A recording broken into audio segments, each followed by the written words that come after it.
Hello everybody, welcome back to the channel. Today we'll be looking at the Magicka Sorcerer for Flames of Ambition. If you followed the channel a bit, you'll probably know that this is my main character, the one I've got most of the achievements on, and that I usually use for quick veteran dungeons or arena runs or even trials. We will quickly buff up so we can have a good look at the stats. We use 64 points into Magicka. Our max Magicka is a bit over 31k, max health is 23k around, and max stamina 12k. Our Magicka recovery is 1600, which is good enough. Our spell damage is 4100, but that will go up quite a bit to over 5k. And then our spell crit is 62k. The resistances just dropped off. Let me renew Boundless Storm. They're at about 22k spell resistance and 18k physical resistance, which is quite high for a DPS, really. So we're using the Thief Mundustone for increased weapon and spell crit. And then for food and potions, we are using the Clockwork Citrus Filly. This is quite expensive, but it brings the nicest all-around bonuses. So we get increased max health and health recovery, and increased max Magicka and Magicka recovery. If you can't use that, the cheaper option would be Witch Mother's Potent Brew, but is quite a bit less than the Clockwork Citrus gives you. So if you can afford it, I'd definitely go for that, especially for harder content.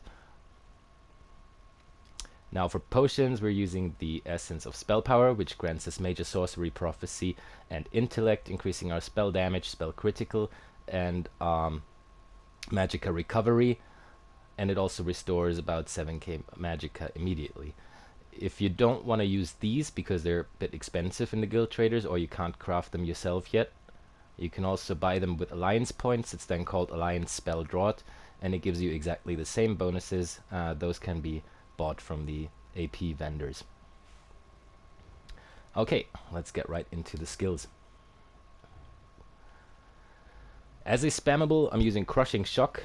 This comes from the Destruction Staff skill line. Starts as Force Shock. You can either morph it to Force Pulse or Crushing Shock. The difference is that Force Pulse would do a little bit more damage, especially in area of effect. But Crushing Shock also does quite a good amount of damage. And the nice thing about it is it can interrupt enemies which are casting an ability. And since I'm doing a lot of arena stuff and 4-man stuff on this character as well, I've opted to go for Crushing Shock. And then even in trials, like Asylum Sanctorium, the poison boss can be interrupted with this. Usually you have your Sorcerer Interrupter assigned for the role. It's just generally the nicer option, I think, if you're doing all kinds of different content, because there are a lot of enemies in dungeons and arenas and trials that need to be interrupted. If you don't want to use this, there's an option that would be slightly more damage. Elemental Weapon from the Psijic Order skill line.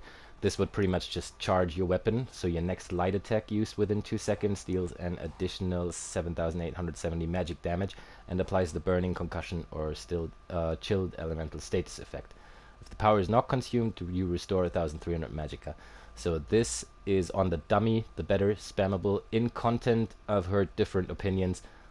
Personally, I can handle it quite well, but I just prefer the interrupt from Crushing Shock. I've heard people say that they really struggle with this, especially if it's a bit laggy in actual content. Other people say they can use it just fine, it works perfectly. So you can just try it out and see if it works for you. If it does and you don't need any interrupts, this would definitely be a bit stronger than Crushing Shock. Next up is Hardened Ward.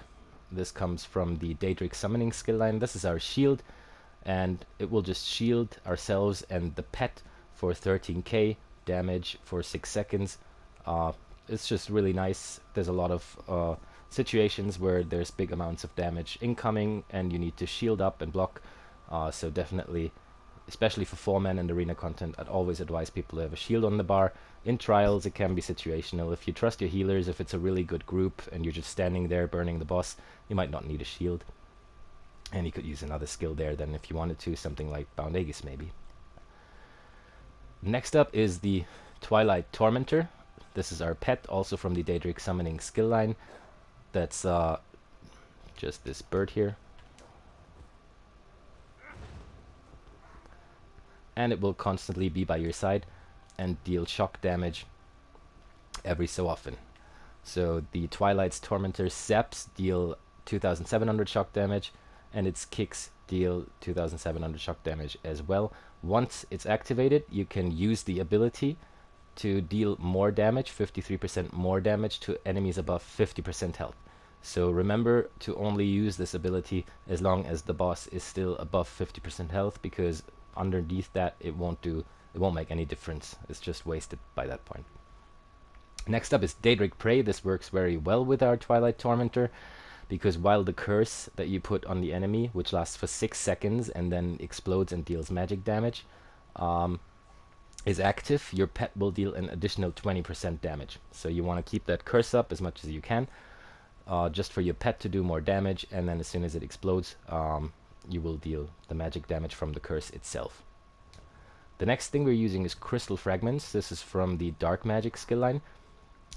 This is pretty much just a channeled Magicka attack, but the nice thing about it is casting a Magicka ability has a 35% chance of causing your next Crystal Fragments to be an instant cast and deal 66% more damage. So this is when we want to use it.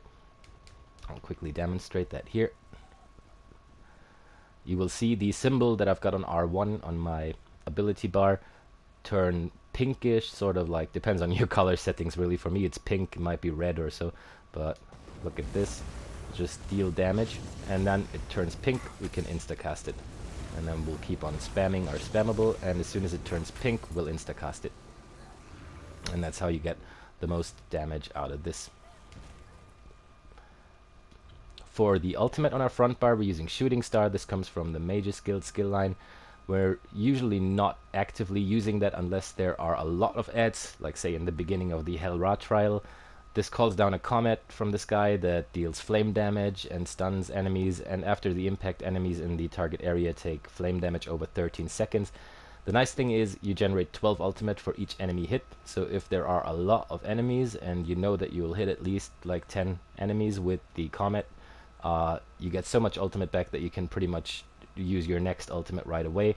So I would only use this in situations where there really are a lot of enemies that will get hit by it. Other than that, we'll mostly use our back bar ultimate. The reason we got this on the front bar as well is for the Mage's Guild passives, which we'll get into later.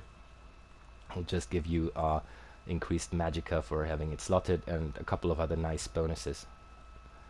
On the back bar, we've got Boundless Storm. This is a source of major resolve, but mostly we're just using it for the damage. This pretty much just turns you into a living lightning. You deal shock damage for 23 seconds to the enemies that are near you. It also gives you major resolve, increasing your physical and spell resistance, and when you activate it, you gain major expedition, increasing your movement speed for 30 seconds by 30% for 4 seconds. So you activate this and you'll be faster for 4 seconds. It's pretty helpful if you're in a mechanic where you gotta be fast, like if you're doing the back room in the last boss fight of Maw of Lakash, for example, and you just want to get from one place to the other really fast. This helps out. You can just spam this every 4 seconds if you don't really need your Magicka for anything else, and then you'll be really fast.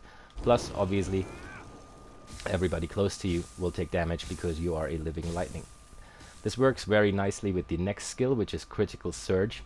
Comes also from the Storm Calling skill line. Starts out as Surge, morph it to Crit Surge, and it gives you major sorcery, but we already get that from our potions. The nice thing about it is while dealing critical damage, you will heal for 3,300 health every 1 second.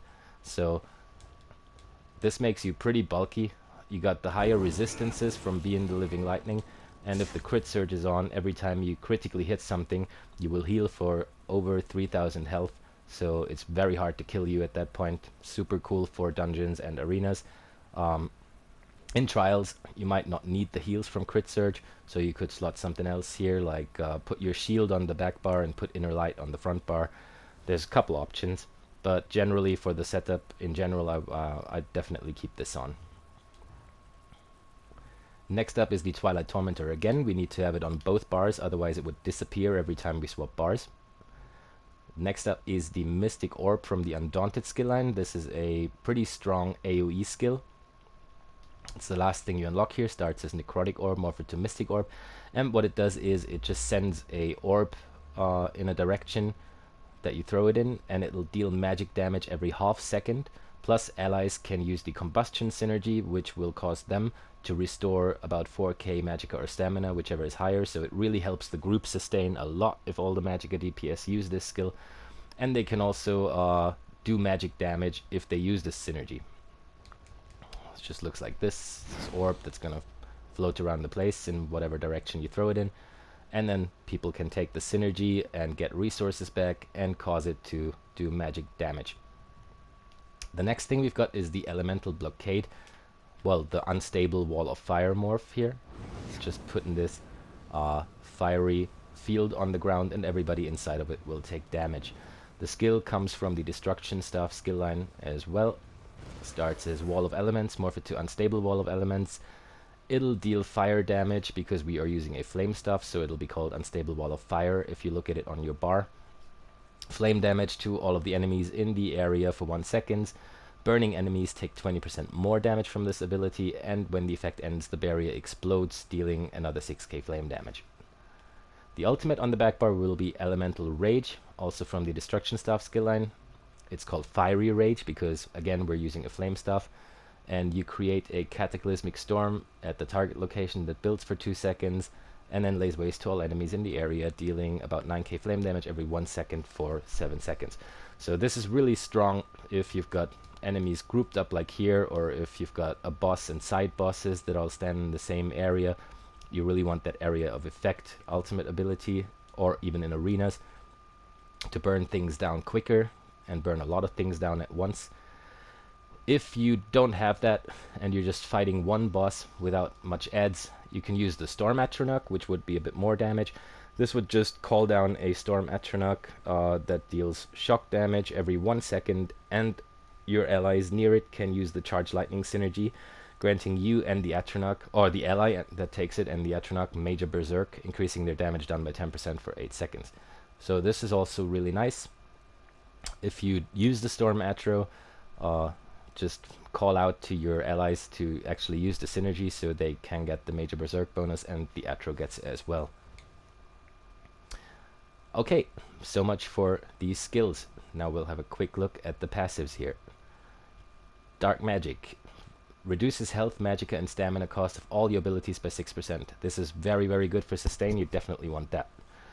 Blood Magic. When you hit an enemy with a directly applied Dark Magic ability, you heal for 2300 health, and this also scales off of your max health and can occur every half second. So we do have crystal frags on the bar. You definitely want that as well. After blocking an attack, your next health, magic, or stamina ability costs 15% less. This is generally good all around because sometimes you do block and then things will get cheaper. And this is very nice for the group. When you cast a dark magic ability, you grant minor prophecy to you and your group, increasing the spell critical rating for 20 seconds. So major prophecy comes from our potions. The spell power pods is what Magicka DPS usually use, but there's hardly any sources for minor prophecy, so whenever we cast the crystal fragments, and we'll definitely do that more than once every 20 seconds, we will grant the whole group the minor prophecy, increasing their spell critical rating a little bit. So it's nice to have a sorcerer and a trials team for that as well. In the Daedric summoning skill line, we got rebate. You restore 300 magicka or stamina when one of your non-ultimate Daedric summoning ability ends. So pretty much meaning the shield or the curse here, or even if the pet should die, you will restore magicka. Definitely get that as well. Reduces the cost of your ultimate abilities by 15%. It's also very nice. Increases your health and stamina recovery by 20% while you have a Daedric summoning ability slotted. So we do have the pet on both bars. We'll definitely always have this as well. And then increases your max health by 8% while you have a pet active. So as long as we have a Tormentor active, our max health is increased by 8%, makes us a little bit bulkier and less likely to die. In Stormcalling, we get increased Magicka recovery by 10%, which is perfect for Magicka DPS. Increased physical and shock damage by 5%, which is very nice because a lot of our skills do shock damage. Increased damage done against enemies by 1% for every 10% current health they have. This is kind of like a turned around execute, so the more health the enemy has, the stronger your damage will be. And an expert mage increases your weapon and spell damage by 2% for each sorcerer ability slotted, so this will be 8% spell damage increase on our front bar and 6 on our back bar. Obviously, you want all of the destruction stuff passives because it's our main weapon. You want all of the light armor passives because we are wearing at least 5 pieces of light armor depending on the sets you're running, maybe even 7. You do actually not need any in the medium armor skill line unless you are still running your old gear and you have, say, a monster helmet in 1 medium, 1 heavy. But even then, I'd advise you to just farm it in light because 7 light is definitely the most damage you can get these days. And I do have all of the heavy armor passives because the set I'm running is a heavy armor set. You can probably think which one it is. But we will have 2 heavy pieces on the body, so I am taking advantage of all of these passives as well. We don't really need anything in these. We don't even need Fighters Guild anymore because we're not using Barb Trap anymore, but we want all of the Mages Guild ones. This will reduce the Magicka and health cost of our Mages Guild abilities by 15%. This will increase the duration of our Mages Guild abilities by 20%. This is very good. This will increase our max Magicka and Magicka recovery by 2% for each Mages Guild ability slotted. So we're running the Shooting Star on the front bar and we get 2% more max Magicka and Magicka recovery. And then casting a Mages Guild ability grants you Empower, increasing the damage of your light and heavy attacks. Right now we've only got the Shooting Star, but you could probably put Inner Light on if you didn't need the shield, as I said before, or you could even use Degeneration if you wanted to take a little more advantage of dots, damage over time effects.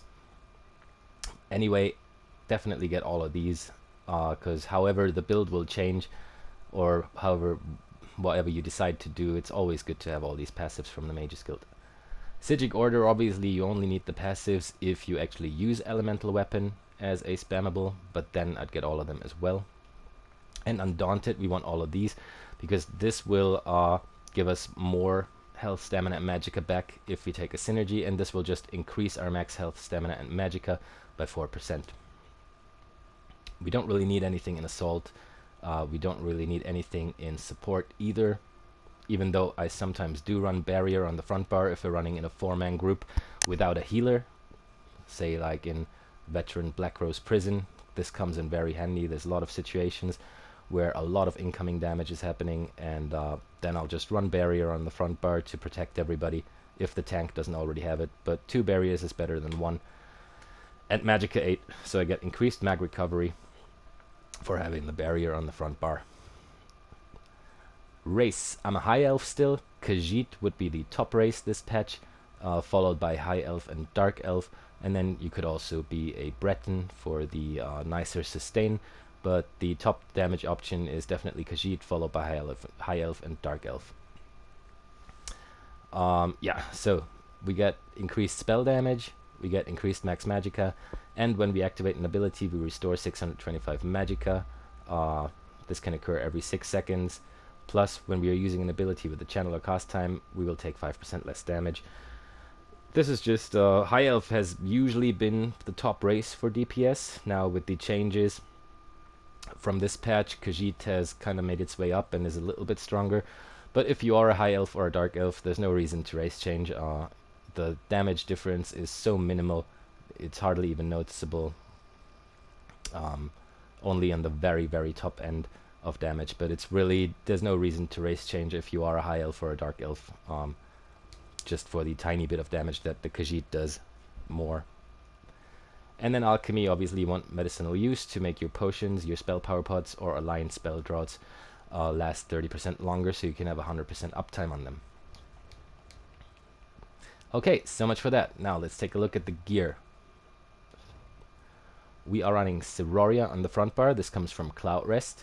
Adds spell damage, Minor Slayer, to increase your damage done to dungeon, trial, or arena monsters by 5%, max Magicka, and dealing direct damage with a single target attack creates a ring of fire beneath you for 10 seconds. It can occur every 10 seconds. Standing in the ring grants you a stack of Ceroria's Boon for 5 seconds, which will increase your spell damage by 52 and 10 stacks max.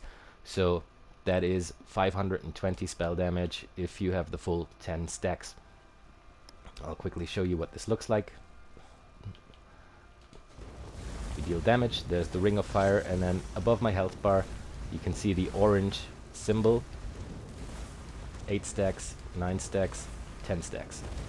And it will count down from 5 seconds continuously, so if I stop doing damage, 5, 4...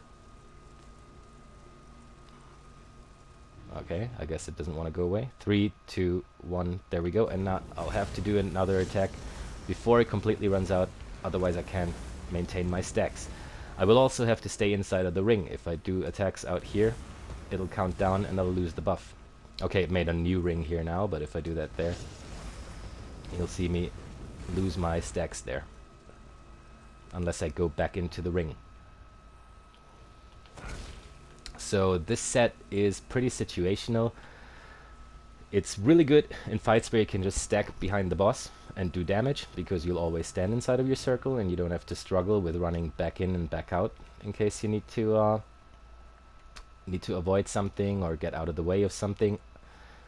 But it is the strongest DPS set, so you'll want the Inferno Staff in Precise with a flame damage glyph, and the jewelry, actually not the jewelry because we're running Medusa, and Medusa is a heavy set, so we need that on the jewelry. So we're having the staff and 3 body pieces. So here I've got the feet, hands and waist of Sorcerer, all in divines with max Magicka enchants. That's 3 body pieces, and then the staff counts for 2 pieces, so we get the full 5 item bonus. On the back bar we're running the Maelstrom Inferno Staff. What this does is our light and heavy attacks deal an additional 1300 damage to enemies inside of our wall of elements. This is infused with a spell damage glyph that gives us 452 spell damage for 5 seconds, but as long as the blockade is ticking and dealing damage every 1 second, the glyph will keep on proccing, and all of our light attacks will be stronger because of the Maelstrom Staff, even on our front bar. Now if you add that up, we had about 4100 spell damage in the beginning already, and then you'll get 452 from your glyph here, and 520 if you maintain your 10 stacks of Sorcerer, so our spell damage will go way over 5k. Okay, as I said, Medusa is the second set, so we'll want that on the jewelry and the remaining body pieces. So we got the Medusa jewelry all in Bloodthirsty with spell damage glyphs. This gives us a whole bunch of spell critical bonuses, and then minor force at all times, which is why we don't need to run Channeled Acceleration or the Beast Trap, because we get minor force from this. So we've got a free bar slot, which is nice, because especially if you're running pets, sometimes even 2 pets, there's just no space to put Channel Acceleration or Barb Trap in, and we just get minor force from our set here, and a whole bunch of spell criticals. So Medusa is a really strong set as well. We got 3 pieces of jewelry and 2 pieces on the body. I've got the legs here in Divines with Magicka enchant, and the chest in Divines with Magicka enchant. If you want to really min-max this out, since Medusa is a heavy set, try to get either the chest, legs or feet, because they've got the highest resistance values, and that will just help you have a little bit more armor than you usually would if you had Medusa, say, on the hands and the waist. So full body in Divines with Magicka enchants. The monster set we're running is Zans. We got 2 pieces of light here since Medusa is already the heavy set. Zans comes from Scale Caller Peak, and what this does is it gives you another spell critical bonus, and when you damage a nearby enemy with a light or heavy attack, you have a 33% chance to create a beam of fire that will connect and deal flame damage every 1 second for 6 seconds. So this only works though if you can stay within 8 meters range of the enemy. We'll try and proc it here. See if you can. Yeah, there you see the fire beam, that's Zans, but if you move more than 8 meters away, the beam will break and the effect will be gone. So Sorcerer and Zans are pretty situational. They are the strongest sets on the dummy, and they are also the strongest sets if you're in trials where you can stay within 8 meters range of the boss and you don't have to move around much, so you can stay inside of your Sorcerer circle. If you can't use Zans, like it doesn't work in Sunspire for example for some reason, or generally if you can't use Zans because you need to move around a bit, Dummy House would be my second favorite option here. This gives you stamina Magicka, and it will create a ring of fire for 10 seconds that deals flame damage. Plus, while you're standing inside of the ring, you get an extra 300 spell damage, so you'll go way over 5k spell damage with Dummy House there. Makes you really strong. And this comes from Falkreath Hold on Veteran. And if you can't use that because you haven't beaten the dungeon or you don't have it, and Zans doesn't work, Maw of the Infernal will probably be your second best bet, or your third best bet after the two of those, which just summons the Daedroth that breathes fire and deals damage for 15 seconds. This set is unfortunately not as strong as it used to be in the last patches, but it's still not bad, so this will be probably my third favorite option then. Just make sure you're talking to your tanks, especially if you're doing harder trials, veteran trials, hard modes and stuff, because if too many people are running this set, the tank won't be able to see anything anymore because there'll be like 5 or 6 Daedroths running around blocking the view of everyone. But yeah, those are your top options here. Alright, for Sororia, if you can't stand inside of the circle and you have to move around a lot, or if you're doing arenas, like Vatishran or Maelstrom, just swap Sororia out for False Gods. This comes from Sunspire, so you just put the False God stuff in there, same trait, same glyph.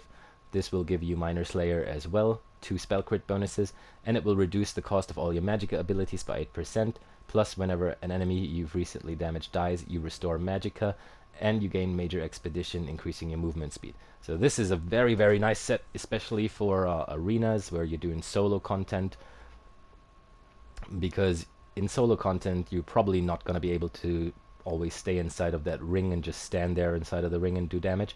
So this is your best option for that kind of stuff, or for any kind of stuff where Sororia doesn't work because you have to move too much. So you'll just put the False Gods Inferno stuff on and swap out the 3 pieces of Sororia that you have on the body with False Gods pieces as well.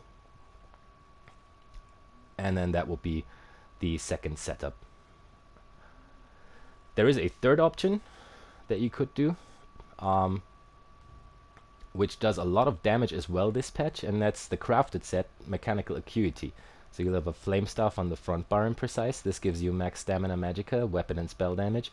When you deal direct damage, you gain Mechanical Vision for 5 seconds, granting you a 100% crit chance. So for 5 seconds, all of your attacks will crit.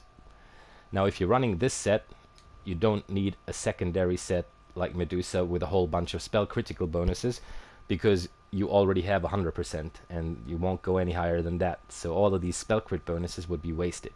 So there would be an option, it does a lot of damage on the dummy, I've tried it out myself, to go with a Mechanical Acuity front bar staff and jewelry, and then just put Sororia on the whole body pieces paired with either Zans or Dummy House. That's also a very strong option. Okay, so much for that. I'll quickly show you the rotation. It's very, very simple. You just want to keep your Boundless Storm up. On the back bar, you'll be doing Orb, Boundless Storm, Blockade, obviously with light attacks in between all of those. And on the front bar, you'll be doing your Daedric Curse. Then you'll spam your Crushing Shock or Elemental Weapon, and finish with using the Bird, but only above 50% health. As soon as the enemy or the boss drops under 50%, you can leave the Bird out. Now, how many spams should you do? Meaning Crushing Shock or Elemental Weapon. You really just want all of your AoEs to not run out because you're spamming too much. So I'd start out with maybe 4 spams and then try to work my way up to 5 or 6 depending on how fast you are. So watch out for the Elemental Blockade. As soon as it runs out, it'll do this explosion, and that's where you know that's exactly when you want to recast it pretty much, so you have 100% uptime on it. So we'll do Orb, Boundless, Blockade, Curse, Spam with the Crystal Frags as soon as they proc, and then do the Bird and swap. And now you see the Blockade ran out while I was just casting my Orb. So that might have been a little too much spamming on the front bar, because I kind of want to come back to my Blockade just when it runs out. And that's a matter of how fast you are. I can't really tell you, you need to do 5 spams or 6 spams. for this to get the best damage out of it, because you gotta see how good you are with your light attack weaving, and then just look at your blockade and make sure you recast it in time. So here we go with the spamming. No luck with the crystal procs, the bird, bar swap, and the blockade runs out and I recast it. So this is kind of like the perfect timing. You want to recast the blockade just as it runs out and does that final explosion, and then be right on that point in time where you want to recast it. Also, Boundless Storm lasts for 23 seconds or so. You don't need to do that every rotation, you can do it every second one. So you do Orb, Boundless, Blockade, Curse, and you spam and do your crystal frags if they proc. Then the bird, and then just the orb and the blockade. I was a bit too slow here, should have done one less spam.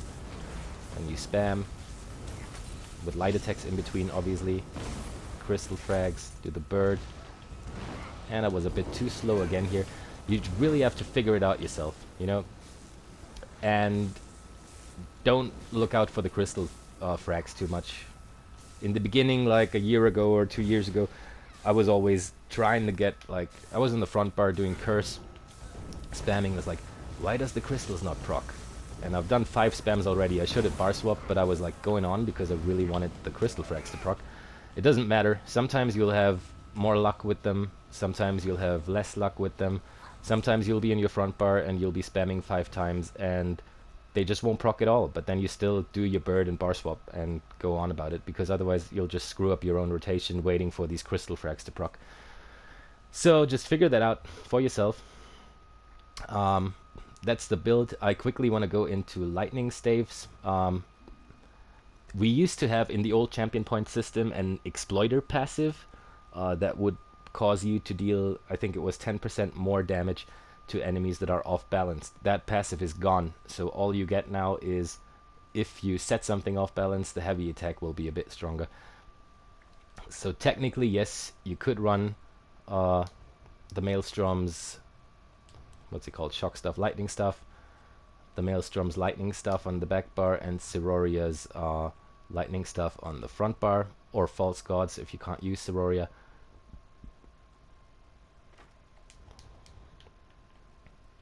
And then your rotation would just pretty much look like this. You'd still do Orb, Boundless, Blockade, Curse, and then a heavy attack, Crushing Shock, another heavy attack, Crushing Shock, and then the bird. You can't really use the crystal frags so much with the heavy attacks because it's kind of hard to squeeze them in there. It's probably just screwing up your rotation.